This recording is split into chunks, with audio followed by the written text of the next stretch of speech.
gráfico 1 y 2 está concluido y el 3 ya lo han elevado.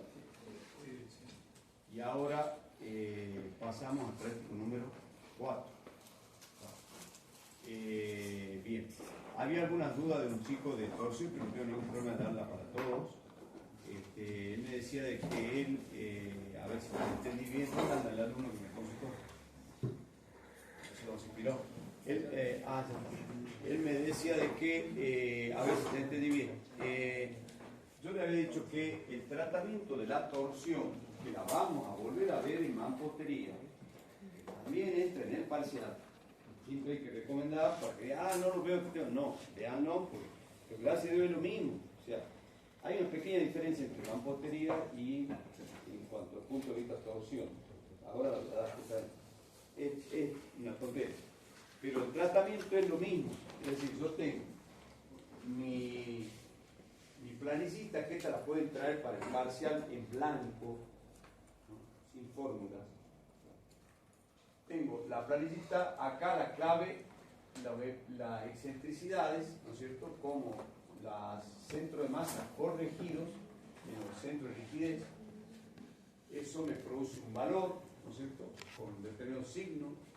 Luego yo tomo el valor absoluto, sí o sí tengo que tomar el valor absoluto. ¿Por qué? Porque la fórmula para calcular la excentricidad efectiva toma en cuenta el valor absoluto. Lo mayora, en el caso de mampostería, lo mayora por 2 y le suma el 10% de la longitud. Esa es una diferencia de pórtico. Si a ustedes les toca pórtico o mampostería, en el parcial puede entrar cualquiera de los dos, repito. Ahí hay una pequeña diferencia. En pórtico no mayoro y le sumo, según la regularidad estructural, 0.10 o 0.05. Eso quede claro. En cambio, en mampostería, multiplico por 2 la excentricidad absoluta y le sumo el 10%, bueno, ahí está la planilla cortada, el 10% de la longitud transversal. Ojo con eso. Con eso tengo dos momentos, que son esto y esto. Y ahí terminaría. Esto no es lo que se pide para el parcial, ni es lo que tienen que hacer. Si con él lo hacen, bueno, háganlo, es una forma de corroborar si están haciendo bien las cosas. ¿Sí? Yo, ¿qué es lo que tengo que hacer? Esto no se hace. Yo lo que hago, me voy a mi planilla, yo tengo dos muros acá, por ejemplo, muy sencillo este ejemplo. Tengo la rigidez, la distancia prima, que son la distancia que hice una traslación de ejes, pasé mis ejes que estaban abajo al centro de rigidez, porque ahí tiene que ser cero, sí o sí, los esfuerzos. Entonces traslado los ejes al centro de rigidez, me aparecen los que estén por abajo del centro de rigidez, valores negativos, y los planos que estén por arriba del centro de rigidez tienen. Es un control que tienen que hacer ustedes. Siempre cuando con Alejandro Barrante les pedíamos el práctico, le hacíamos el examen para ver si pasaban el práctico, ahí miramos, a ver, este plano, nos fijamos, ¿dónde está el centro de rigidez? Acá. ¿Y dónde está este plano? Si tiene negativo, este valor, es muy fácil darse cuenta que son todos los planos que están por abajo del centro de rigidez. Y estos son los planos que están por arriba.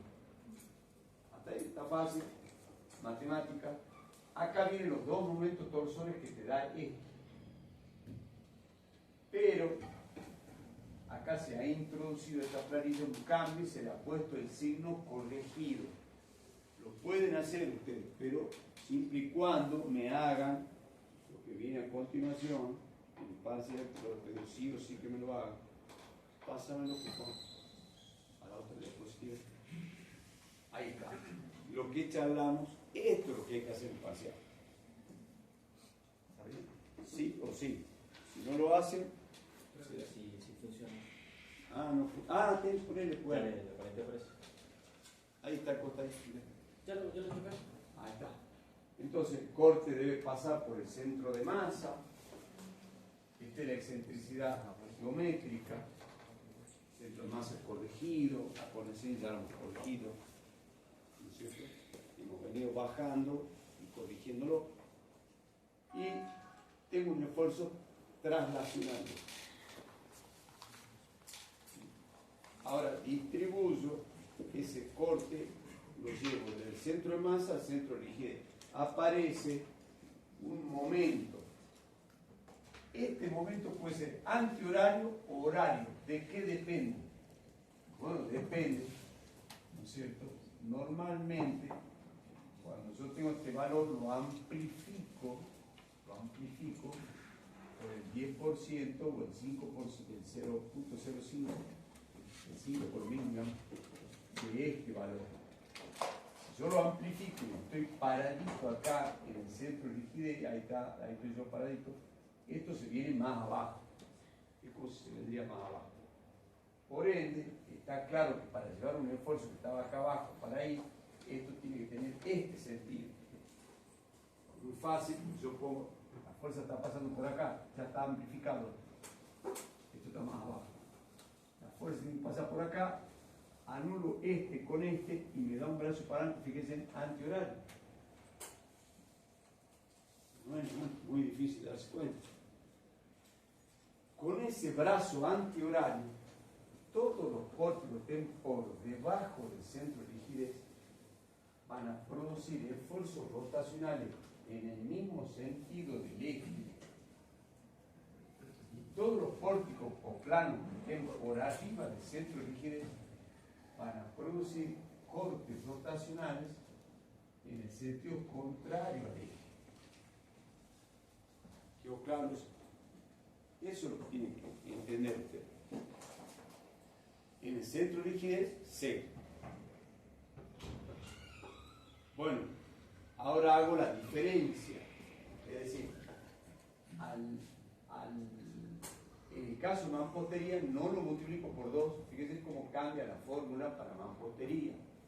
Pero para pórtico es el mismo valor. Si tienen cuidado cuando se les está diciendo pórtico una fórmula, mampostería otra. La mampostería, yo qué hago, agarro la excentricidad y le resto el 10% de la longitud transversal. ¿Qué estoy haciendo? A este valor le estoy restando un valor. Si el valor que le estoy restando, si esta longitud es muy grande, el valor que yo resto hace que este centro de masa pase para el otro lado. Si ese valor de centro de masa pasa para el otro lado, quiere decir que esta diferencia me está dando negativa. Otra forma de darme cuenta. Si esta diferencia me da negativa, este centro de masa está pasando para acá arriba y por ende, al llevar los esfuerzos hacia el centro de rigidez, aparecen momentos torsores del sentido horario. Pero si esa diferencia sigue dando positiva, quiere decir que el centro de masa no se me fue para arriba, quedó de ese lado. Y el segundo momento no es así como esto, sino que es así, igual al primero. Puedo poner cualquiera de los dos casos y dependo de qué tan grande es la longitud perpendicular. ¿Se entiende? Si es medio regular todo, es probable que le den un cambio de signo. Pero no necesariamente, hay que hacer los números. No hay receta acá, hay que hacer números. Según lo que me dé, da horario y antihorario, o los dos horarios, antihorarios, perdón. En este ejemplo que yo doy, bueno, acá no me dio horario, entonces los planos que estén por abajo del centro de rigidez están en contra del eje y los planos que estén por arriba da a favor. ¿Qué sumo? Sumo los que están en el mismo sentido. El eje. Este es el eje principal. Acá está en medio. Entonces, este sumará con este, no toma en cuenta este aporte, y este sumará con este. Y esa es la componente debido a esa dirección. En mampostería no se toma el aporte de la otra dirección. En pórtico sí, se toma el 30% de lo que aporte la otra dirección. ¿Está? Entonces, esa es otra diferencia. Bueno, acá está en la otra dirección, por supuesto. Y ahí termina mampostería. ¿Por qué? Porque no tomo en cuenta el 30% de la otra dirección. Pero en pórtico sí lo tienen que hacer ustedes. ¿Está? ¿Profe? Sí. Si los dos tienen el mismo sentido, ¿se toma Claro, sí, van a haber pórticos. Suponete que este mirador para arriba, los pórticos estén por debajo del centro de rigidez, y acá voy a tener para allá, tengo que elegir entre estos dos el mayor, sumarle a este. Y arriba, por ejemplo, un compañero de Che me está dando una planta, dice, acá, en un plano, suma los dos. Bueno, no voy a sumar los dos, hay que elegir el mayor, cuidado con eso. De los dos momentos, elijo el mayor. Sumo traslacional más un rotacional, el mayor. Pero el otro me da siempre que no suma nada, porque es negativo, negativo, negativo, y no hay problema. Va solo el traslacional, sin rotacional. Pero como es pórtico, siempre voy a tener el 30% del otro sentido. Y el otro sentido sí o sí tiene que sumar. Porque me dice la norma el 30% de cualquier sentido que tome el signo. Entonces, en el otro sentido, sí o sí tengo que sumar. ¿Está claro eso? Y el 30% de la máxima excentricidad también. En cambio, cuando yo analizo la dirección del sentido, yo tomo en cuenta cuál es la dirección del eje principal. Ahora en pórtico, cuando voy a sumar la componente debida al otro sentido, ya no me importa cuál es la componente principal, agarro el máximo E y calculo la máxima contribución. Ya me analizo ya para qué lado da el momento, no tiene mucho sentido. ¿Está? ¿Se entendió? Esa es una consulta que me hizo uno de los alumnos. Bueno, lo que vamos a ver en mampostería que entra en el parcial o en el recuperatorio se divide en dos planos, en dos elementos, dos etapas, digamos. La primera etapa es el práctico número 4, que significa agarrar una estructura y proponer qué muros van a ser sismo resistentes y qué muros no van a ser. Parece algo sencillo, pero no lo es. Hay que cumplir con prescripciones normativas. Lo primero que tenemos antes de entrar en bibliografía en sí, es decir, definir qué es un muro portante y qué es un muro no portante. ¿Alguien sabe acá qué es un muro portante? Toma cara. Muy bien. ¿Qué es un muro? Empecemos. ¿Saben lo que es un muro? ¿Cuál es la diferencia entre un muro y una viga y una columna? Ingeniero, ¿cómo no se da cuenta? No quiero que me lo defina. ¿Cuál es la diferencia? No saben lo que es la dimensión. ¿Qué? Tiene una longitud más larga. La dimensión. El muro es un elemento placa. Tiene dos dimensiones mucho mayores con respecto a la tercera, el espesor. En cambio, la viga y columna es un elemento barra. Es decir, la longitud es mucho mayor respecto al ancho y al alto. Y eso es una obviedad, no hay ninguna obviedad. Unos son elementos barra y los otros son elementos lámina. Primera diferencia. Segundo, de los elementos lámina, ¿es un elemento lámina? Sí. Una ventana, ¿no es cierto? Es un elemento lámina. ¿Es estructural? No es estructural. Aquel muro que tengo allá es estructural.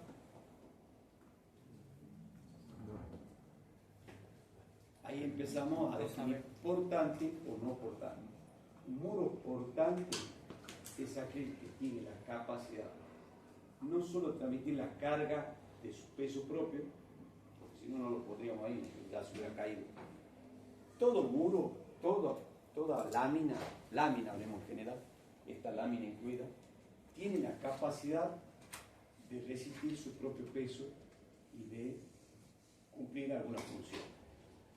Si no, no la pondría, ¿cierto? Eso hasta ahí no me define si es estructural o no. ¿Cuándo pasa a ser portante o estructural una lámina? Cuando tiene la capacidad de transmitir desde la losa hacia su fundación alguna carga. Y ahí se transforma en un muro portante. Capacidad de transmitir carga, ya sea que una losa le descargue o una viga o lo que fuere, y esa carga, ¿dónde tengo que llevarla? Hasta la fundación. Y esa es la función de los muros portantes, transmitir las cargas hacia las fundaciones. Ahora, ahí viene algo muy importante. Quien define si un muro es portante no es un ingeniero. ¿Cómo no?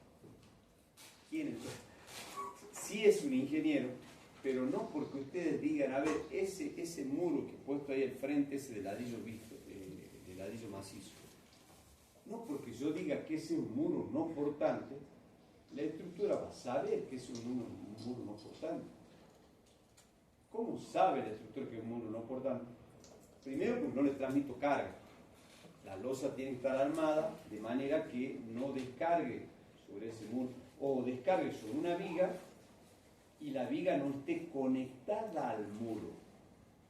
Si la viga y el muro están conectados, señores, ese muro es portante, porque me está soportando carga. Ah, no, pues yo no quiero considerar como portante. Ah, macanudo, pero no le descargue entonces carga, no le descargue carga de la viga al muro. Desconectámelo. A eso es lo que me refiero. ¿Y eso cómo es el tema? Bueno, depende de cómo lo construyas. Primero al muro, si vos haces primero toda la estructura de hormigón y después hacer un muro, por ejemplo, de ladrillo hueco o un muro determinado, y lo ligás simplemente con un concreto liviano, no va a haber una descarga. La viga ya ha descargado la losa, ya está hormigonado todo, concluida la estructura, recién pasa a la etapa de mampostería. Entonces esa mampostería no va a tomar carga. ¿Se entiende eso? Se lo voy a mostrar en otra diapositiva. Pero eso es lo primero que quiero que empecemos a razonar. Muro portante, no portante. No es porque yo lo... Ahora, si yo agarré y ahí tengo un capataz recapo, ingeniero, les propongo un método de construcción que va muy más rápido. A ver, vamos a una plata. Bueno, a ver. Vamos a hacer las columnas, vamos a hacer los muros.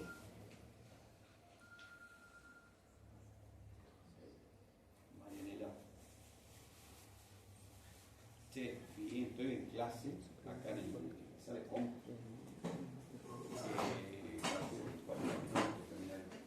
No, me voy a quedar un rato más, no estamos haciendo. Esto está terminando. Así que querés que te mando un WhatsApp cuando yo me discuta. Y nos vamos un ratito hasta el 12. Ya te mando un WhatsApp. Bueno, entonces, sin abrir ninguna diapositiva, nada, muro portante, muro que me dice capata, ingeniero, hagamos las columnas, lo hormigonemos, hagamos los muros y lo usemos los muros de encofrado de la viga. Ah, qué maravilla, digo, entonces lo vamos a habitar maderas un montón. Ya hice los números, estamos hablando como $10.000 la hora. Ah, perfecto, métele nomás. ¿Qué está haciendo ese ingeniero? Está tomando una decisión de que esos muros van a servir de encofrado y por ende van a recibir la carga de las losas. Está transformando el cálculo estructural en muros portantes cuando el calculista lo había considerado posiblemente no portante. Esa estupidez quiero que la sepan antes de dirigir una obra. Respeten lo que el calculista ha supuesto que el muro es portante o no portante. ¿Y cómo lo respeto? Según cómo lo construyen. Si la va a usar de encofrado, y más vale que va a soportar carga. Ahora, si vos la construís después de la mampostería, ya sea que contra fraguado el hormigón, no le estás dando carga así de fácil. ¿Se entendió eso? Portante, no portante, recepción de carga según cómo lo construye. Pásame la diapositiva. Se reinició la cosa. Ah, qué bueno. Se me parecía que tengo ¿qué pasa? ¿Hubo un error? ¿Solo? ¿Será por el dictador?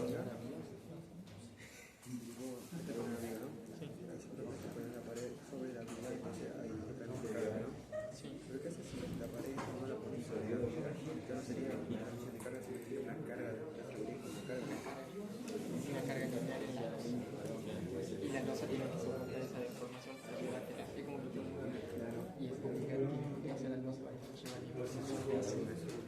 y esa la va a pegar. Pero no. por eso, ¿no? Yo entiendo que porque está junto a Bueno, bien. No, lleva carga.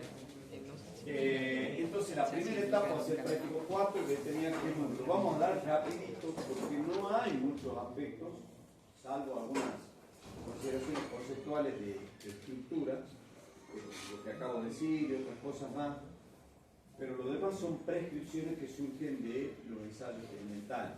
Vamos muy rápido. Tienen que recurrir a estos apuntes que ya lo habilitaron en la plataforma, a clases de mampostería que da el ingeniero Roberto Caro, videos de esta clase que la pueden grabar, sacar fotos, en fin.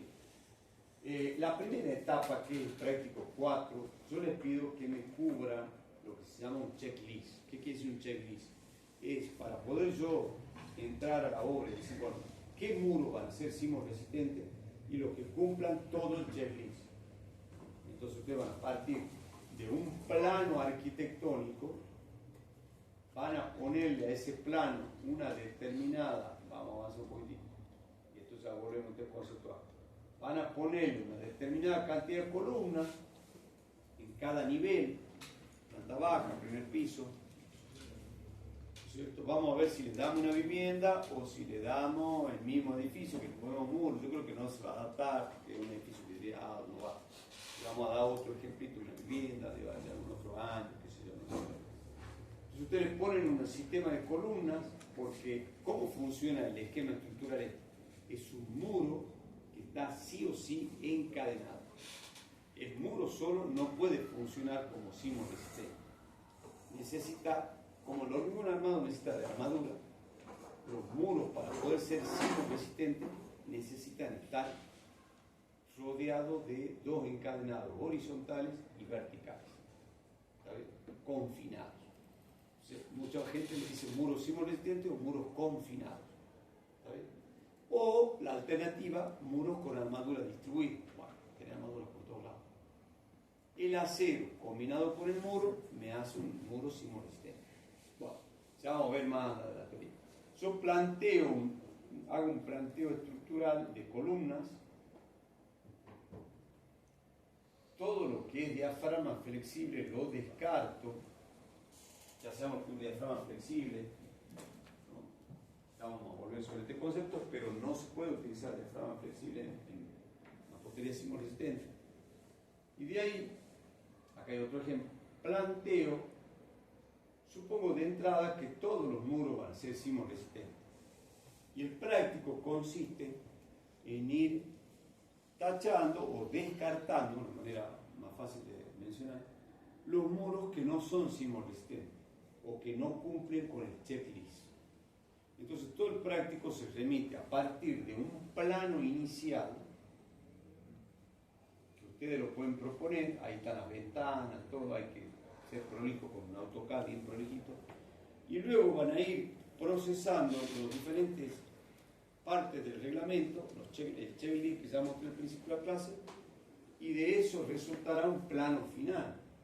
Ahí están los diferentes articulados que tenemos que cubrir, y bueno, resultará acá los desarrollos uno por uno, y voy tachando muros que no cumplen con ciertas prescripciones. ¿Y por qué es así? Es obligación. Primero, que obligación. Segundo, porque para que un muro sea sismo resistente tiene que cumplir ciertos requisitos de ensayos sismo resistentes a cargas laterales. Esos ensayos no se los damos nosotros a ustedes, sí le damos las prescripciones que deben cumplir. Entonces, en definitiva, la primera etapa del práctico es cumplir con las prescripciones para ser definido como muro portante y sismo resistente. ¿Está claro? Entonces vamos a ver una serie de prescripciones que son bastante aburriditas, ¿no es cierto? Acá está, y esto sí me interesa, definir que un muro, hemos dicho que para que sea válido lo tenemos que encadenar. Pero mismo muro, vamos a ver que para poder cumplir con las prescripciones, por ejemplo, cuando esta longitud es el doble de la altura, sí o sí yo necesito dividir ese muro en dos paneles. Y aparece el concepto de panel y el concepto de muro. Un muro puede estar integrado por uno, dos o más paneles. ¿Y eso de qué depende? Depende de la arquitectura, porque puedo plantear más columnas, yo tantas como quiera. Que abunden las columnas no hay problema. Estoy mejorando la estructura, digamos, ¿cierto? Pero la idea es que no haya tantas columnas. Cuanto más columnas meto, más se complica la ejecución de esa obra. Entonces hay que tratar de poner la menor cantidad de columnas que lo permita el reglamento. Pero sí o sí se tiende a un diseño donde los paneles traten de ser cuadrados, lo más cuadrados posible. Esa es la idea, digamos, de reducir un muro a paneles. Ya van a ver la expresión. Proceso de fabricación. Para que un muro sea portante, debe recibir carga. Por ende, debo cumplir sí o sí estos pasos. Si ustedes han definido que el muro va a ser portante, macanudo, entonces yo tengo que utilizarlo como encofrado a ese muro. Porque sobre ese muro va a descargar la carga de la losa y de la viga. Una vez que yo armé todo y tengo listo para hormigonar, pues se hormigona todo junto. La losa, la viga y las columnas, se pide un mixer y se hormigona todo junto. Al hormigonar todo junto, se produce el proceso de descarga sobre este muro. Y ese muro queda integrado a la estructura. ¿Quedó claro? Si yo, por el contrario, hago primero la estructura y a tiempo posterior hago el muro, ese muro yo ya sé que no es portante.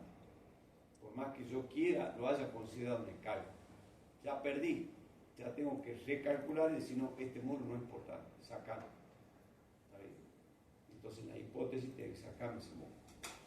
Bueno, sí. Generalmente en la obra se llena la columna con el muro y después recién se arma el encadenado.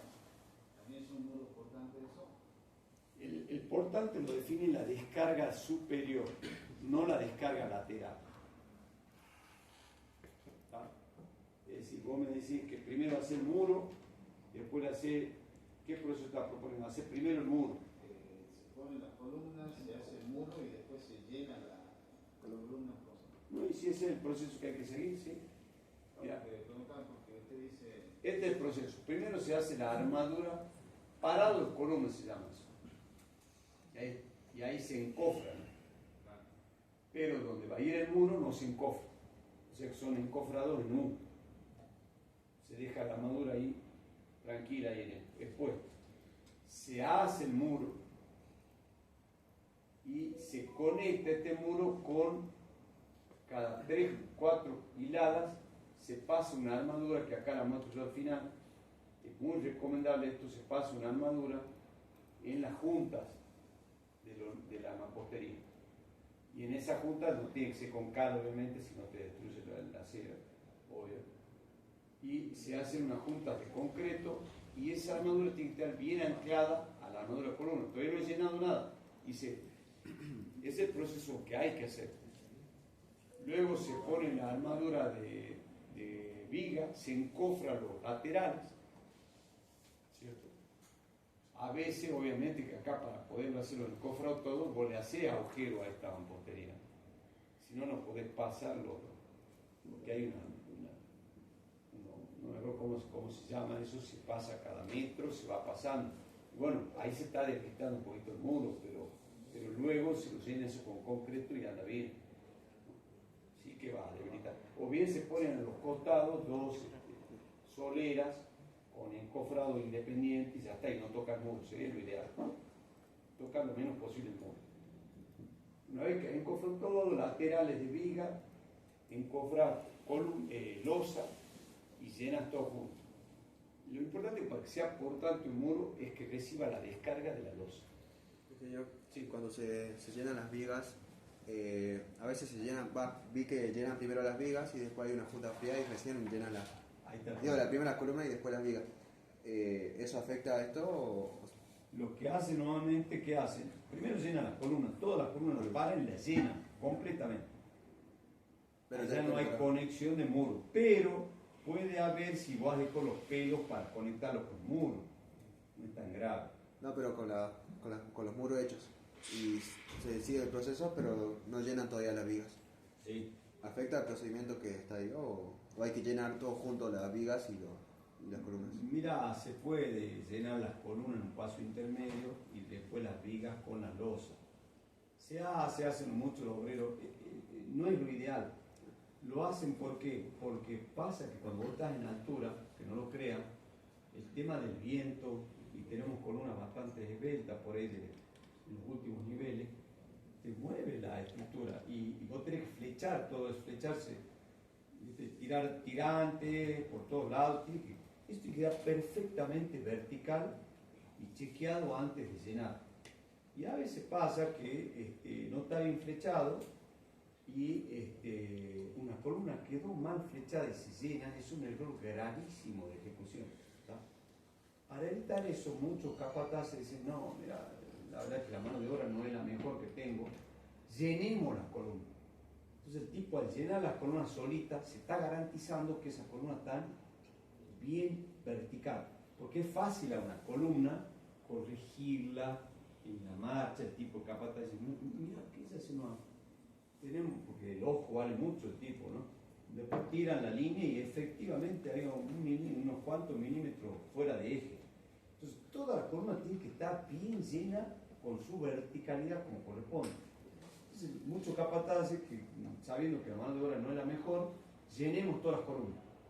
Las llenan, pero tienen que tomar la precaución de dejar los pelos para poder unirlos con los muros. Si es que los muros van a ser portantes, pero si los muros no son portantes, bueno, hay que dejar 2 pelos por lo menos. ¿Sabes? 2 pelitos nada más. Pelitos son la armadura saliente de lo que llenó la columna. Y otra cosa que no tiene que descuidar, si tiene algún pequeño orificio, algún conducto que es raro que pase con la columna, no debería, pero por ahí algún detalle, algo que puede alojarse en una columna, algún conducto eléctrico pequeño que sea necesario, hay que dejar espacio para ese conducto. ¿Vale? Se llenan las columnas y de ellas se arman los fondos de viga que se abran, y el muro primero, y de los fondos de viga, laterales de viga, se arman todas las carpinteros, largas vos que tienen los cosas, se ponen acá, ¿viste? Con clavito y cosas, y te arman toda la estructura de madera a la vuelta de la estructura de acero. Vienen los armadores y después vienen los carpinteros. Una vez que te han encofrado todo, el muro ya tiene que estar ejecutado para que sea portante. Ahí llenas viga y losa, está perfecto. ¿Para qué lo hacen? Para lograr la verticalidad de las columnas, pero no te tenés que olvidar los pelos. Ese es lo único malo. Por ahí algunos se ha comido algunos armadura y los pelos tienen que salir bien anclados, atados, con alambre como corresponde a la armadura principal de la columna. Y tenés que controlar en ese llenado que esté todo bien la zona de confinamiento de armadura. Es más control, pero te asegura de no cometer menos errores. Así que está buena esa práctica. Depende del capataz y del ingeniero cómo coordina. Bueno, entonces esta clase que ustedes la van a ver más en detalle, el apunte, porque no hay. Yo voy a dar los aspectos conceptuales al principio. Todos estos aspectos que estoy mostrando son más bien prescriptivos. Con leer la norma perfectamente lo van a entender. ¿Qué quiere decir prescriptivos? Son obligatorios y que hay que cumplirlos sí o sí. Como ser, bueno, ya lo muy bien, pero antes de ver, por ejemplo, es el primero. Acá estoy ya en paneles, estoy analizando paneles. Hay elementos prescriptivos para paneles y hay elementos prescriptivos para muros. ¿Cuál es la diferencia? Hay una gran diferencia que ahora voy a decir en cuanto a las dimensiones que deberán tener en cuenta, ¿no es cierto? Si yo analizo las prescripciones de muros, voy a trabajar con longitud de muro y H de muro. También le podemos llamar L y H, como quieran, con su índice o no, pero para que ustedes se acuerden, muro. El muro es todo esto, entonces mi longitud de muro acá está marcada, es de afuera a afuera, y mi altura de muro es desde donde se manifieste el empotramiento, si esto es una viga de fundación, ya no se usa esto de aviso, lo que se usa es una viga de fundación, ya no se usa eso, antes se hacía eso, basamentos de piedra y demás, ya no se hace más, acá se ha reemplazado por una viga de fundación. Entonces, en la parte superior de la viga de fundación, ahí se manifestaría el empotramiento y esto va a eje de losa. La altura del muro va entre eje de losa. Eso los primeros tienen que tenerlo bien claro. Entonces, todo lo que diga prescripciones de muros, yo tengo que usar estas medidas que acabo de marcar. Por ejemplo, hace un rato yo les decía que hay una prescripción que la longitud sobre el H, o sea, L no puede ser mayor, X menor entonces, que 2 veces el H. Es una prescripción básica. Ningún muro debe tener una longitud mayor que 2 veces la altura. No puede ser súper rectangular, tiene que tender a ser cuadrado. Entonces, pero ¿con qué parámetros verifico eso? Con los parámetros del muro, que va de afuera a afuera, incluyendo encadenados, todos los encadenados, porque ya no me importa cuántos paneles yo tenga, es todo el muro. Puedo tener 2, 3, 5 paneles. Y la altura va entre ejes de losa. Y si no tengo losa abajo, hasta donde tengo el empotramiento, la viga de fundación. Ahora, luego hay una serie de prescripciones respecto a los paneles. La gran diferencia es saber que un panel forma parte de un muro y que para el panel yo me interesa esta medida. Por eso le llamo, a ese sí les pongo H del panel y esta medida, no, perdón, esto es el L del panel y este es el H del panel. Siempre entre ejes de encadenado, no de losas. El encadenado, recordemos que yo tengo una losa. Fíjense, eje de losa vendría acá. H de muro. Eje de encadenado de viga vendría acá.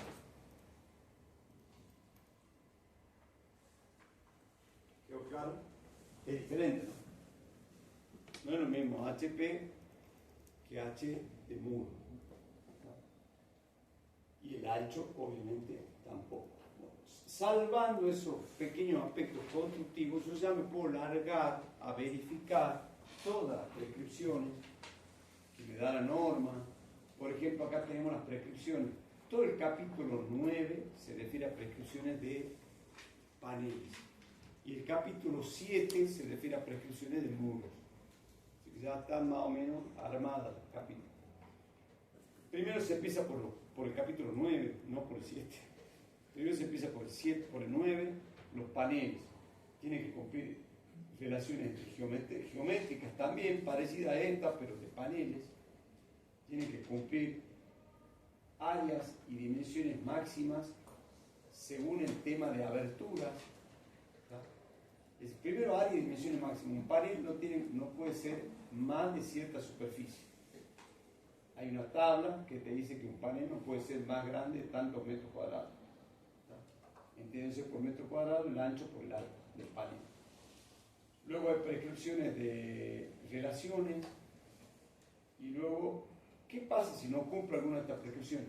Y tengo que armar más paneles. O sea, poner más encadenado vertical o encadenado horizontal inclusive. No pasa nada si no cumple, pero tengo dos opciones: lo tacho ese muro, opción A, o si lo considero le pongo más columnas. Ustedes verán que harán en práctica. Bueno, y así sigo haciendo todas las prescripciones que ustedes van a ver en detalle. Bien, la prescripción de aberturas. La norma dice que, en general, ¿no es cierto?, yo puedo tener aberturas en muros portantes. Pero voy a tener que hacerle a los costados 2 encadenados. Eso es todo. O sea, yo puedo tener a las aberturas que yo quiera en un muro, pero tengo que tener esa abertura encadenada. Excepto, dice la norma, en el caso 9322. ¿Cómo es eso? Claro, la norma está prescribiendo una excepción. ¿Qué quiere decir? Evitaremos de poner estas 2 columnas acá si ustedes me cumplen con esas condiciones. Entonces, cuando yo les pida, determine si tengo un panel portante, y ustedes lo primero que van a ver, ¿tiene abertura? Sí. Bueno, tengo que ver si saco o no saco las 2 columnas que van a los costados. ¿Y qué me dice eso? La norma me dice que se puede prescindir. Ven que es una normativa de excepcionalidad.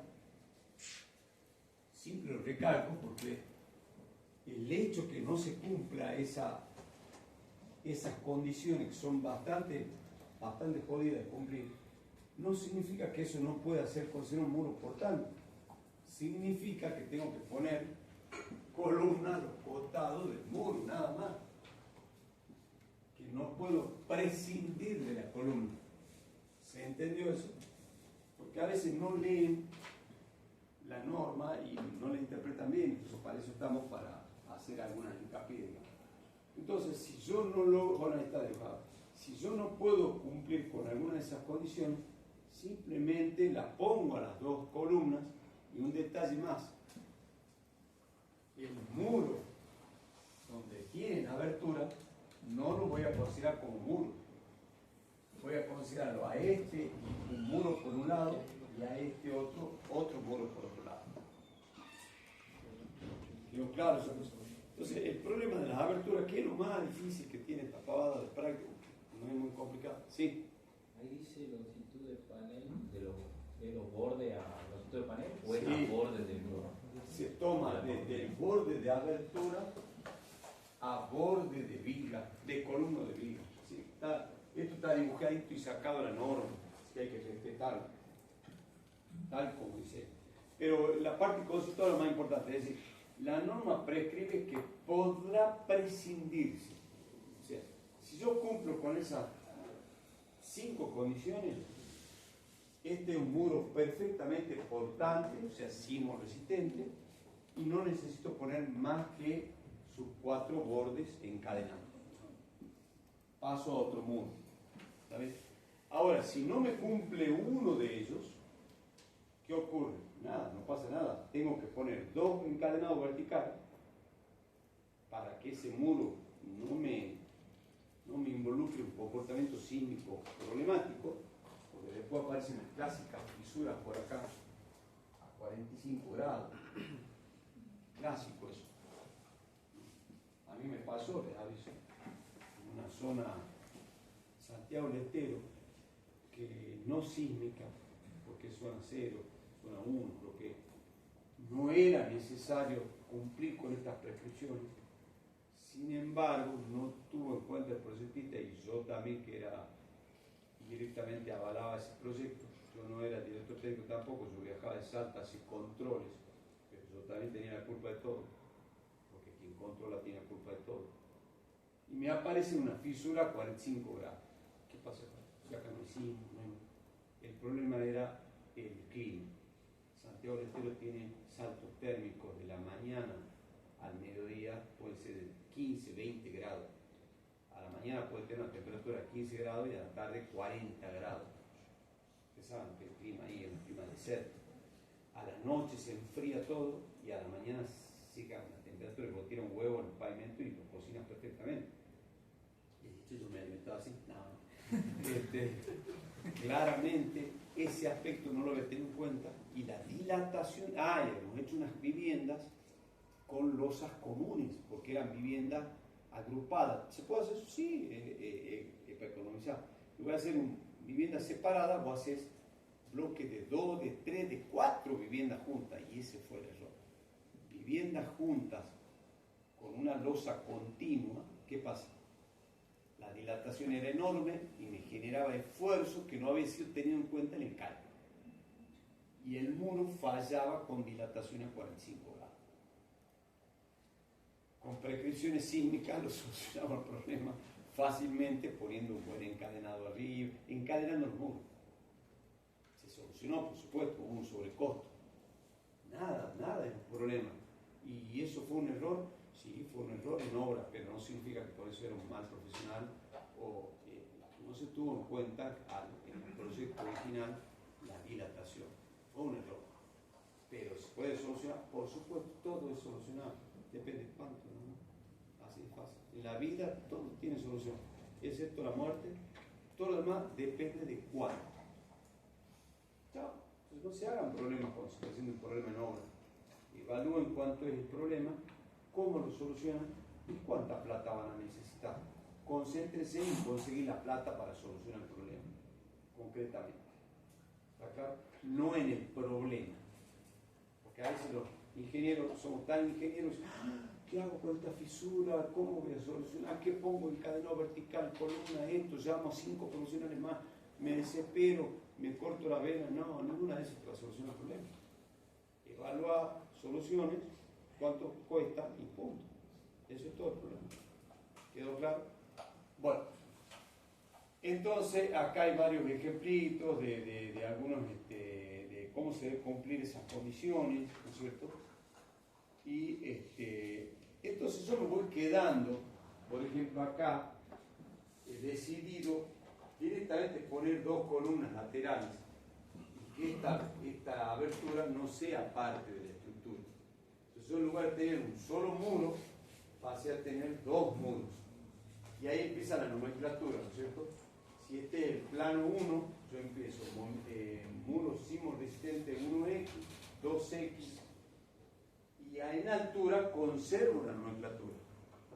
Pueden haber el caso de muros. Este es el muro 1I, 1I1 y 1I2. No me dice nada, es mejor para los fines del cálculo llamarle este M1I, panel M1IA y M1IB. Es mejor esa nomenclatura. Cualquiera es dueño de usar la nomenclatura que quiera, pero a la hora de verificar tiene que tener cuidado. ¿Por qué? Porque cuando yo hago al final de en la segunda parte del práctico 5, voy a hacer el cálculo de esos muros. Yo trabajo siempre con muros. Los paneles no existen. ¿Cuándo existen? Cuando ya voy a verificarlos. Pero para calcularlos, para mí, el muro es el que vale. No tengo en cuenta cuántos paneles tenga adentro un muro. Para mí, ese muro tiene una dada rigidez, pero como voy al final de esta clase. Bueno, acá tiene un ejemplo. Creo que le puedo dar, por ejemplo. Entonces ustedes plantean, primero, todo lo que tenga cubierta de chapa, esta cochera, que venga un calculista de estructura metálica y la calcula, no se calcula con sismo. No puede resistir sismo. Gracias a Dios, estructura liviana no resiste sismo. Todo empieza a cerrar. ¿Entiendes? Bueno, la estructura sísmica es la de atrás. Entonces le pongo una determinada cantidad de columnas y empiezo a tachar los muros que no funcionan. ¿Por qué? Aumento más columnas, porque claro, al tachar muros tengo que poner más columnas. Empiezo a preguntarme si dan las aberturas en los paneles. Bueno, y termino con una dada estructura que será el plano final del práctico 4. ¿Estamos hasta ahí? Bueno. Por último, dentro del práctico tienen que determinarme la rigidez de los muros. Y acá viene un concepto importante, que es rigidez. La rigidez, siempre lo decimos, es un concepto asociado a la deformabilidad. Y para poder definir rigidez, yo tengo que decir a qué tipo de cargas, en qué dirección. Yo tengo una barra de acero, la única rigidez que puede tener una barra de acero, a ver cuál va a ser. Axial, porque ¿qué más me puede hacer? Tirarla, nada más. Comprimirla no, pues se va a doblar, si no tiene estribo, ¿verdad? Se pandea. Entonces, tiene solo rigidez axial, atracción inclusive. Entonces, cuando hablemos de barras, de acero, solo puedo hablar de rigidez axial. Cuando tengo un elemento lámina, como es un muro, yo tengo dos rigideces. Una rigidez a cargas laterales en el plano del muro y una rigidez a cargas perpendiculares